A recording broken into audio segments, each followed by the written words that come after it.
to Bike Week 2025. I am with Tony Ash and Jody. They are with, as you see behind us, Daytona Cycle Audio.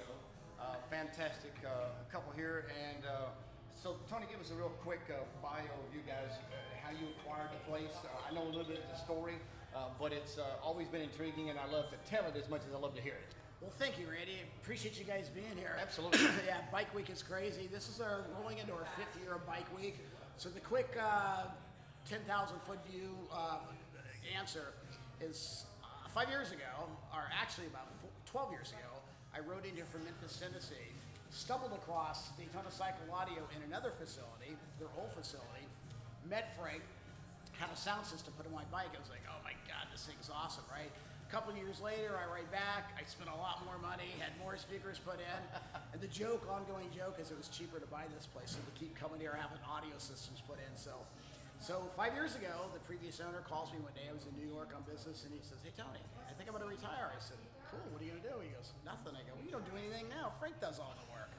So fast forward, we ended up buying it, awesome. I guess the end of November, 19. Closed this place, gutted it, redid everything that's in here, put all the TVs, revamped the shop, changed the marketing approach, and we have been extremely blessed. We're Harley riders that are passionate about taking care of people. We're a mom and pop, customer service oriented business, awesome. Veteran owned. We're Harley riders, and we just love, everything about sound and Harleys. Probably our single coolest thing that happens is during all these events like you come back and you go, man, you put my system in 3 years ago, it just rocks. My neighbors are all going, God, I got to get down there and have a system put in. There's no better feeling than taking care of it. Absolutely. You know, one of the things that when we met you guys, it's been 3 years ago now. At least. Two or three. It's been at least 3 years. Yeah. So the first time that we did that, we were, my friend John Woody, shout out to you, and DJ Seeley, we were all down here as three couples, and we were like, let's do something to our bikes, let's get some sound. And we came down here. You had a kit you were doing with the sound stream, and some speakers. Man, we threw that stuff in, and let me just tell you, it absolutely changes the ride experience. And it's not the kind of ride experience where he and I were talking about a few minutes ago, where I want to go down the street here at 3/4. Volume, and so people down half a mile can hear me. I want something quality where it's coming back on me and my past my wife when we're riding. Yeah, and that's 100%. what we got. Yeah, you don't want to be, rude, disruptive to people around you. I tell people, when you come to a stoplight, can you blow the windows out? Don't do it. Just be smart. That's right. That's right. Do unto others as you want them to do unto you. So I mean, there's a time and a place for it. We got all these audio shows down here. We go to Panama City, to Thunder Beach, and there's audio shows there. Yep. And they back those big dressers in there and with the big thumpers, and that's the time for that. Yeah. But out here on the street, if that's what you want to do it. I agree. Just be a little respectful from others. You know what we do? We build sound systems and motorcycles to be ridden in every part of the country. We have people from Canada and from Mexico that actually ship their bikes to us. Wow. The trailer drops in, drops the gate. We roll the bike in. Frank does his magic. They stay here or across the street in the hotel. Frank texts them and says, hey, you're ready. The guy rolls the bike up, straps it down. And the last, that was a couple weeks ago, I said, where'd that one go? He goes, Toronto. I go, so we have a huge Canadian following. So awesome. DaytonaCycleAudio.com is our website. We have a big YouTube channel as well. Yep. So, thank you for coming out here absolutely. And putting this out there. We appreciate it. Well, I think it's a cross promote. We get to promote each other because we're, it's a large culture. Yes. Motorcycle riding is, especially the Harley world, but yet at the same time very small. We see people here that we see in Sturgis, that we see in Galveston, or that we see in Laconia. We just everywhere. 100%. So it's just cool. It's a family. It's really, as big as it is worldwide, it's still kind of, I guess I'd use the analogy, it's a cottage industry. Yeah.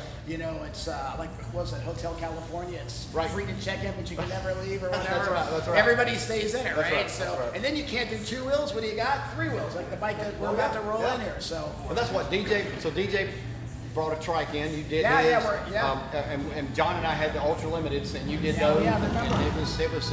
I wrecked the Ultra Limited. I remember you Yeah, telling me so that. I lost that one, but since then you've put one of my brother-in-laws and done some more stuff. So hey, real quick, I know you're busy. Yeah. Some statistics. You don't have to be specific, Yeah, but yeah. just general. How many? I know when the rally season comes around, y'all put together kits. Yeah. And it makes it easy. It's Yep. kind of you bring your bike in, we sell you a kit, we put it in, and you leave, Yep. and it's just kind of cut Yeah, and dry. yeah. How many kits do y'all usually put in during bike week from the beginning to the end? So it's kind of crazy this year because February was the first couple days. We set a record January. In the 5 years, we had a Nice. record February. Wow. I'm going to say we've been averaging about 11 bikes a day. I don't want to take any more. We're turning people away at about 12, 1 o'clock in the afternoon. Wow. Because we've been here until 9 and 10 o'clock every night. Yeah. But what we do is there's people that are out here with tents that work on piece rate, right? Slam Right. stuff out. Sure. We're kind of the opposite. We craft a system that really is based on somebody's listening habits. Right. I don't just say, here's your speaker. We let you pick the sound that you like because Right. everybody hears things differently, Oh right? yeah, absolutely.